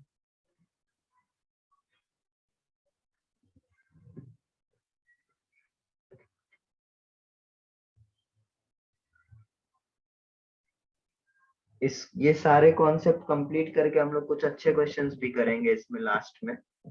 अभी हम लोग बहुत बेसिक क्वेश्चंस कर रहे हैं, बेसिक नहीं बोलेंगे, कॉन्सेप्ट इतना ही है, उसमें थोड़ा डेटा और ज्यादा दे रखा होगा, अगर करना है एक्चुअली में तुमको बस इतना ही है जितना अभी हम लोग कर रहे हैं।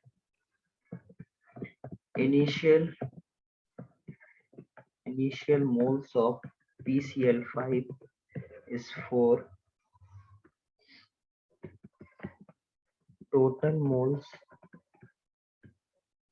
moles at equilibrium is equal to 5 if total pressure at equilibrium is 10 atm, then find kp। करो इसको फास्ट, ये सभी का आना चाहिए आंसर। ये भी डिफरेंट है, अभी तक ऐसा एक भी नहीं करे, बट फिर भी है सब सिमिलर एक जैसे, थोड़ा थोड़ा सा चेंज है सभी में।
सर वो 5 kg है या 5 ग्राम है?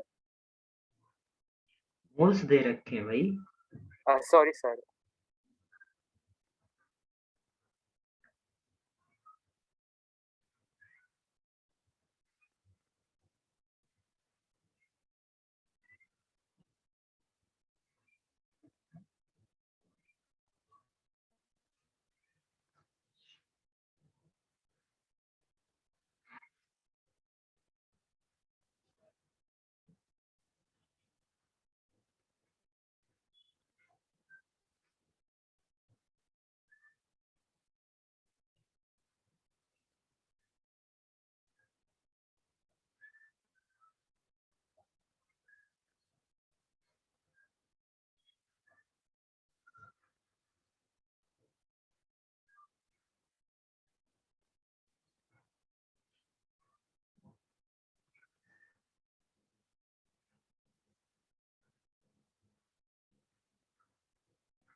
बताऊं?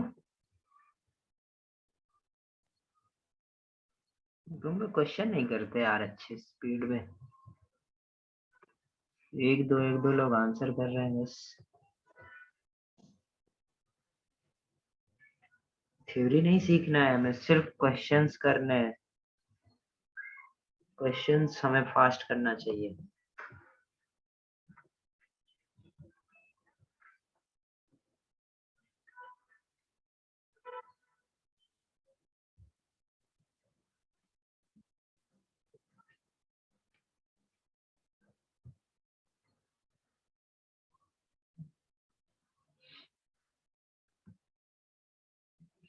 चलो देखो जरा,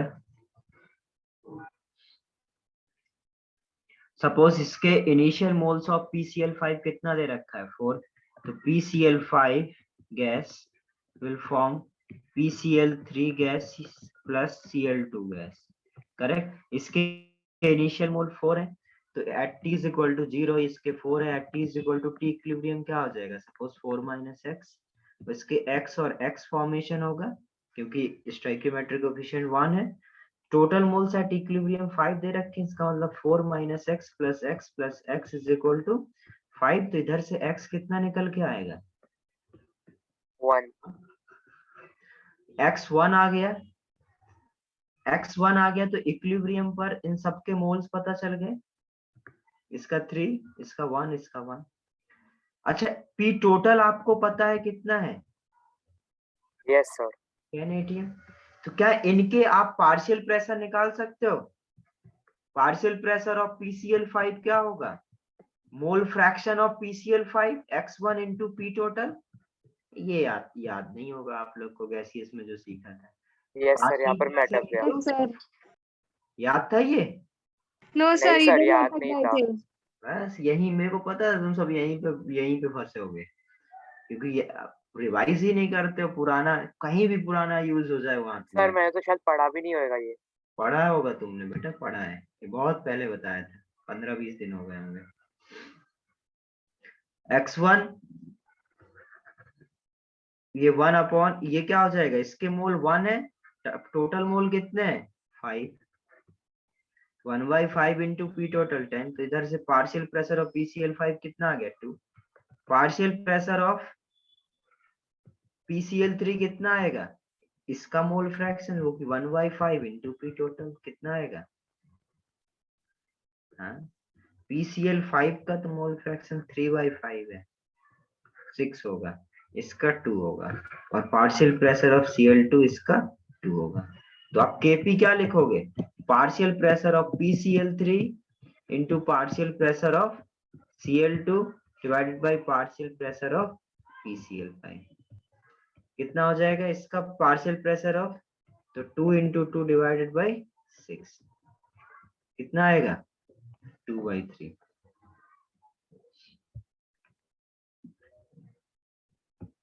आया क्या समझ में? Yes Yes, sir. sir. तो ये फॉर्मूला आपको याद रखना है, भूलना नहीं है, नोट करो इसको।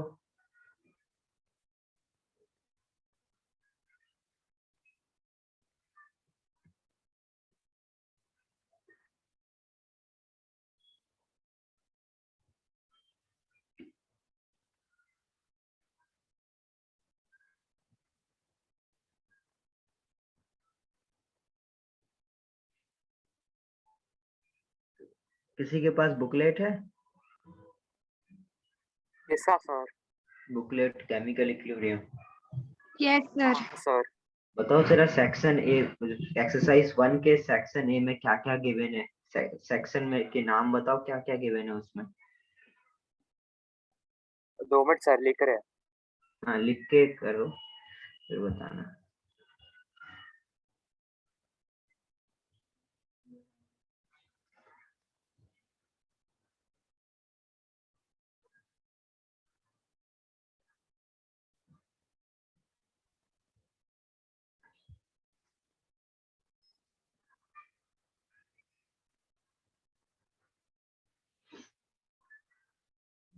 सर सिर्फ सेक्शन ए क्या?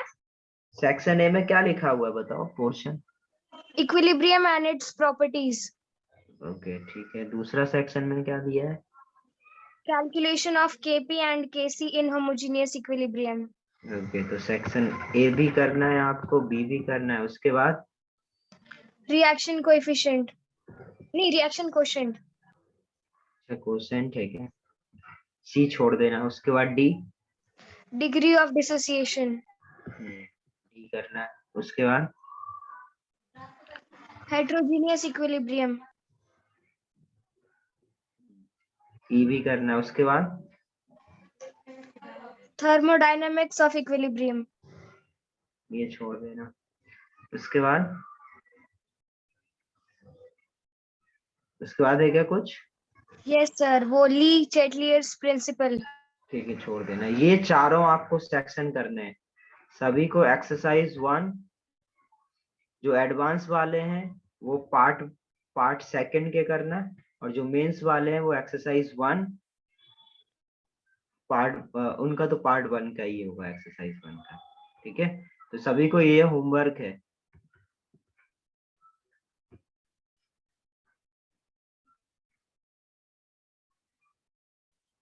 और इसको भी पीडीएफ बना के कब भेजोगे, मतलब जो नेक्स्ट वीक में जो फर्स्ट क्लास होगा उसमें, नेक्स्ट वीक उसका जो फर्स्ट का, क्योंकि जो हम लोग का सैटरडे क्लास है उसमें तो हम लोग क्या करेंगे, ओसी करेंगे, ठीक है।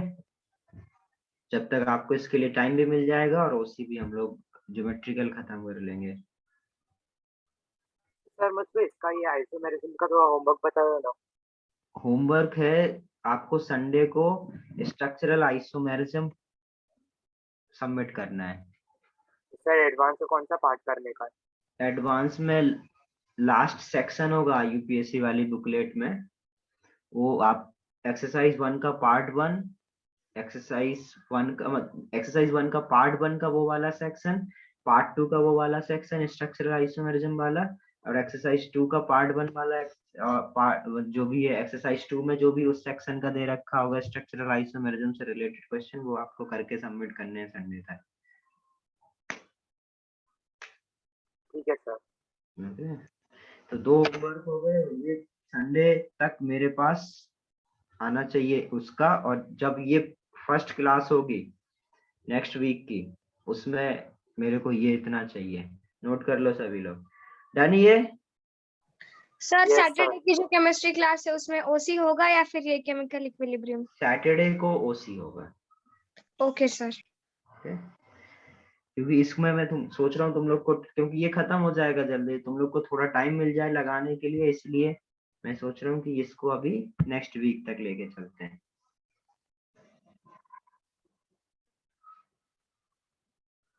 अदरवाइज चाहो तो मैं नेक्स्ट क्लास में इसको खत्म भी कर सकता हूँ, तुम लोग के ऊपर है। यदि नेक्स्ट क्लास तक सब लोग सबमिट कर दें सैटरडे तक ये इतना, तो मैं खत्म भी कर दूं। सर कुछ भी चलेगा। डन क्या ये? क्या सेक्शन था सर इक्विलिब्रियम का? तुम अभी सो रहे थे, ये लिखा हुआ है अरे नहीं सर, मुझे नहीं पता था। ए बी डी ई, ये 4 सेक्शन आपको करने हैं।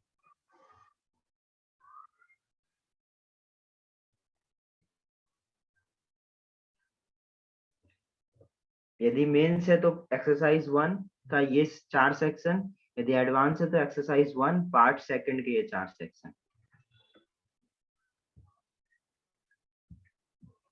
देखो जरा नेक्स्ट हेडिंग डालो,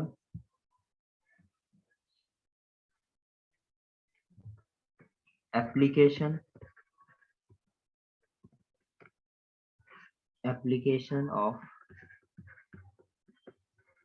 a law of mass action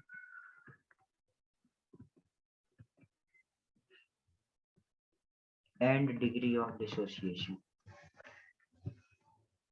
तो इसमें मैं सीधे बिना ड्राइव करे मैं सीधे लिखता हूँ, जो आपका अल्फा है, मतलब जो डीओडी है डिग्री ऑफ डिसोसिएशन, वो डायरेक्टली प्रोपोर्शनल होता है volume to the power delta NG upon NP. Delta NG upon NP. Delta NG तो आपको पता है क्या होता है, एनपी इधर है नंबर ऑफ मोल्स ऑफ या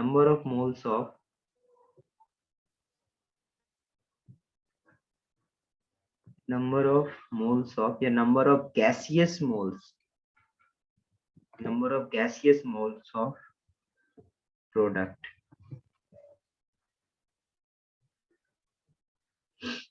ये एनपी डेल्टा एनजी तो आपको पता है, वो sum of product minus sum of reactant जो गैसियस होते हैं। ओके सर आपने यहाँ पर अल्फा अल्फा लिखा है ना? बेटा, alpha is directly proportional to, इसका मतलब डायरेक्टली प्रोपोर्शनल टू। अब मैं इसको कैसे लिखूं, ठीक है?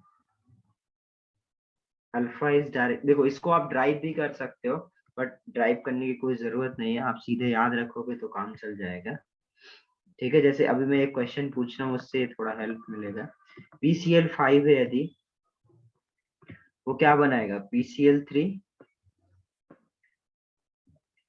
Gaseous plus Cl2 gas. तो क्या बोल सकते हैं हम लोग? अल्फा इज, अब हाँ आपसे अब क्वेश्चन पूछा जाए, यदि मैं वॉल्यूम को 4 टाइम्स इंक्रीज कर दूं, क्या करूं मैं? वॉल्यूम को 4 टाइम्स इंक्रीज कर दूं तो अल्फा पर क्या फर्क पड़ेगा? यदि ऐसा क्वेश्चन आपसे पूछा जाए कि ये जो रिएक्शन है जिस कंटेनर में आप करा रहे हो उसका वॉल्यूम आप 4 टाइम्स इंक्रीज कर दो, तो क्या आपका डिसोसिएशन चेंज होगा? क्या आपका अल्फा चेंज होगा? जो डिग्री ऑफ डिसोसिएशन है डीओडी, क्या वो चेंज होगा? तो ऐसे क्वेश्चंस को करने के लिए हम लोग क्या यूज करेंगे? क्या यूज करेंगे? Alpha is directly proportional to v to the power delta NG upon NP. तो यदि वॉल्यूम 4 टाइम्स हुआ, इसका मतलब क्या ये 4v हो गया होगा। डेल्टा एनजी कितना है इधर? 2 - 1 1, और एनपी कितना है? 2। तो मैं क्या बोल सकता हूँ, यदि वॉल्यूम 4 टाइम्स हुआ है तो अल्फा कितने टाइम्स इंक्रीज होगा? Alpha is directly proportional to 2v, correct? तो मैं क्या बोल सकता हूँ कि यदि वॉल्यूम 4 टाइम्स इंक्रीज हुआ है तो अल्फा 2 टाइम्स इंक्रीज होगा। बोलो, आया समझ में कैसे करना है sir. इस क्वेश्चन को? Yes, sir. और आपको पता है प्रेशर क्या होता है? Inversely proportional to v। तो इधर यदि आपसे कोई प्रेशर पूछे कि यदि अल्फा 2 टाइम्स इंक्रीज हुआ है, ठीक है, या मैं आपसे सिंपल बोलूं प्रेशर को मैंने 16 टाइम्स इंक्रीज करा है, तो अल्फा पर क्या फर्क पड़ेगा?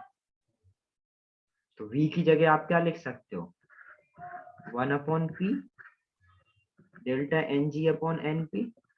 Delta N G upon N P कितना है? हाफ। तो क्या हो जाएगा? इधर थोड़ा स्पेस कम है, मैं इधर लिख रहा हूँ। अल्फा कितना हो जाएगा? Alpha is directly proportional to 1/p to the power delta N G upon N P. ये कितना हुआ? 1/16 टाइम्स हुआ, मतलब 1/p इधर 16 हो जाएगा, और इसकी पावर कितना है? हाफ। तो कितना हो जाएगा? 1/4 टाइम्स। तो यदि अल्फा एक इतना पी को इतने टाइम इंक्रीज करा तो अल्फा डिक्रीज होगा कितने टाइम्स? 4 टाइम्स। तो इस फॉर्मूला को यूज करके हम लोग इस टाइप के क्वेश्चंस कर सकते हैं। अब किसी को लग रहा होगा सर ये आया कहाँ से, तो देखो उसको मैं हिंट देता हूँ अभी। इतना नोट करो, फिर समझाता हूँ कि ये कहाँ से आएगा।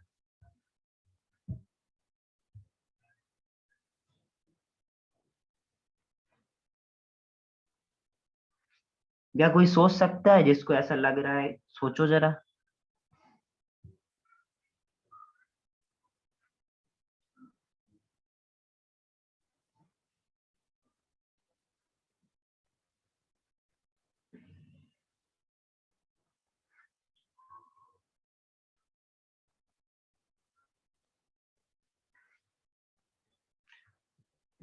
If v is this, then alpha, ऐसे लिख लो।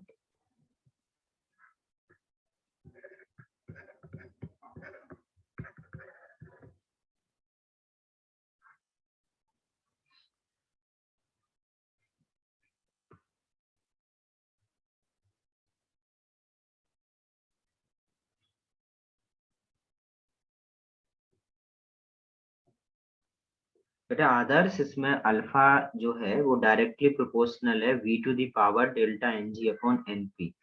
ठीक है, तो डेल्टा एन जी निकालना आपको आता है, एनपी निकाल, एनपी क्या है? Number of moles of gases product. यदि ये है alpha is directly proportional to v to the power delta N G upon delta NP, correct? तो एन जी कितना है? 1, 2 माइनस 1 1, एनपी कितना है? 2, तो 1/2। यदि आपने वॉल्यूम 4 टाइम्स करा तो इधर क्या लिखोगे? 4v, correct? तो 4 टू द पावर 4v की पावर हाफ कितना आएगा? Alpha is directly proportional to 2v। तो हम लोग क्या बोल सकते हैं, यदि वॉल्यूम को 4 टाइम्स इंक्रीज करा तो अल्फा क्या होगा? 2 टाइम्स इंक्रीज। वैसे ही प्रेशर क्या होता है? वॉल्यूम के इनवर्सली प्रोपोर्शनल, तो v की जगह हम 1/p डाल सकते हैं। यदि प्रेशर को 16 टाइम्स इंक्रीज करा तो क्या हो जाएगा? 1/16 की पावर 1/2। अब ये फॉर्मूला याद रखना, इधर 1/2 मत याद रख लेना, ये फॉर्मूला है, जितना ये वैल्यू आएगा उतना करेंगे, बस उसके हिसाब से ये कर लेंगे। आगे समझ जानिए? नहीं sir, नहीं लिखा। नहीं लिखा? लिखो फास्ट। सभी लोग इसको ड्राइव करने की कोशिश करना, ये कैसे आ रहा है, ठीक है? देखते हैं कि तुम लोग क्या करके आते हो। इसको मैं बताऊंगा नेक्स्ट क्लास में, ये एक्चुअली में ये कहाँ से आया होगा। ठीक है क्रिश? हाँ सर। करेगा? होता है तो होएगा और क्या। क्या?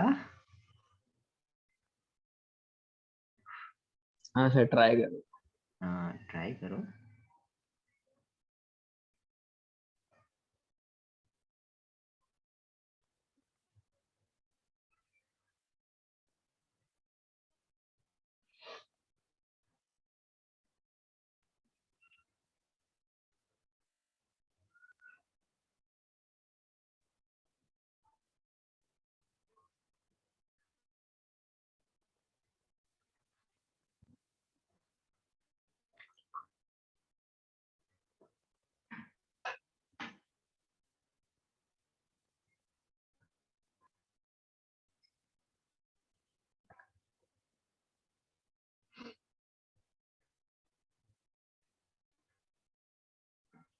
डन?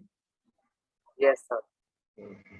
चलिए फिर इसको हम लोग इसके आगे हम लोग नेक्स्ट क्लास में डिस्कस करेंगे, ठीक है? तो जो 2 सेक्शन आपके बाकी है वो हम लोग कंप्लीट कर लेंगे नेक्स्ट क्लास में। चलिए bye. Bye sir, Yes, thank sir. You.